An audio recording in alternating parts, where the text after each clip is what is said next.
Hello, Butte College, and greetings from Pullman, Washington, where I've taken a teaching position here at Washington State University, and my partner is studying for her PhD at the Edward Murrah School of Communication. We're adjusting to the smaller population in Pullman, where the local equivalent of Salmon Hole has about 2 cars in the parking lot on a busy day, and the farmer's market is really tiny. But the bookstore does a booming business, and we've arrived just in time for the Lentil Festival, so all is well. I am so grateful to be recognized for this Golden Apple Faculty Award. Butte was a fantastic place to deepen my teaching practice and also to diversify my role on campus. I felt really supported there by many of my colleagues, especially Gail Hannon, Christina Dahl, Leslie Henson, and Tracy Johnson, so I really want to thank them tonight. I also felt very supported by administrators at Butte who made an institutional commitment to support gay friendliness on campus. And those folks are Ken Meyer, Sammy Yakub, and David Danielson. So thank you all very much. I'm also honored to be recognized among past Golden Apple recipients, including my colleague and teaching partner, Julie Withers.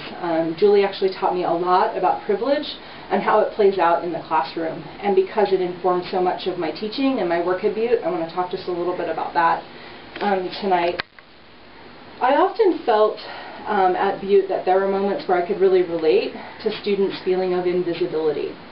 And this award really makes me feel seen in doing the work of making a more inclusive environment at Butte, especially for marginalized students who are marginalized based on their real or perceived gender identity or sexual orientation.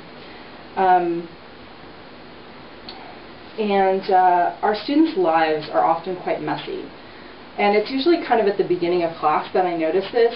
And I'm not talking so much about students that come in with lost flash drives or computer troubles. I'm talking more about students who are having transportation issues, childcare dilemmas, partner fights, housing struggles. This kind of messiness is really something that took me a long time to kind of understand, and I credit Julie with helping me to understand it a little bit better.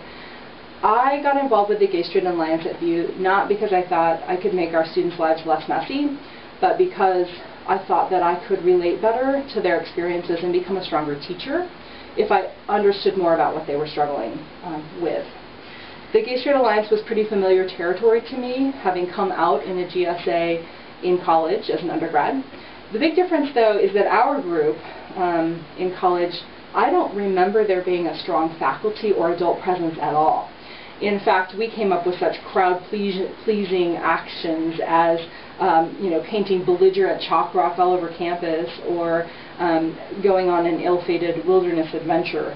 So I think the presence of a faculty, mentor is pretty important. So I had the gift of suggesting to a group of newly out lesbians here at Butte who wanted to all live together that maybe they reduce the drama in their life by not doing that. I met with students who were really struggling with some serious sort of gender identity issues and was able to refer them to counseling. I had the gift of encouraging our GSA students to educate themselves on gay and lesbian history if they were serious about becoming spokespeople really for a movement that sought to reduce gay and lesbian bullying and create positive identity formation. So that was really rewarding work. There's no question for me, though, that my own coming out experience would have been a lot less fraught if I had the benefit of mentorship from an actual adult.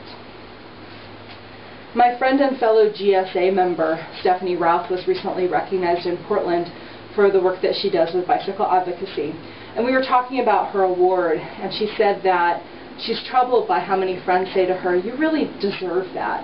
And I think that we banter around the term deserve maybe more than our privilege really warrants. I grew up in a very stable, rural, middle-class family. My parents supported all of my interests from 4-H to medieval reenactors. My parents were financially stable enough to help me with college. And in fact, when I came out, though they were quite stunned, they didn't disown me.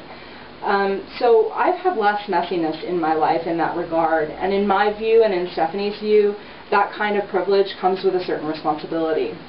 And this award really says to me that I'm on my way to meeting the responsibility that comes with privilege. We have to take care of all of our students, and not just the students that we're comfortable with. I want to encourage you this school year to get uncomfortable with some of your more marginalized students in class. Allow yourself to get uncomfortable enough to understand ways that gay slurs really affect concentration.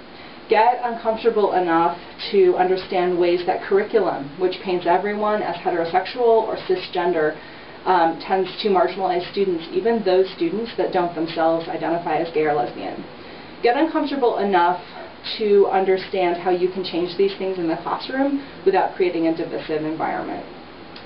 To that end, we have several safe zone trainings that are going to happen throughout the year as a product of trying to create more faculty allies on campus.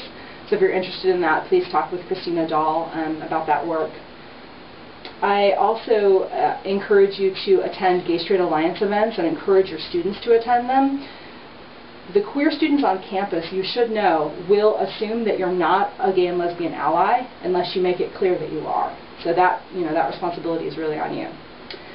Thank you so much, Butte College, for recognizing the work that those of us with privilege should be doing and the kind of difference that we ought to be making. I'm really so honored to consider you all colleagues, even if now it's from a distance.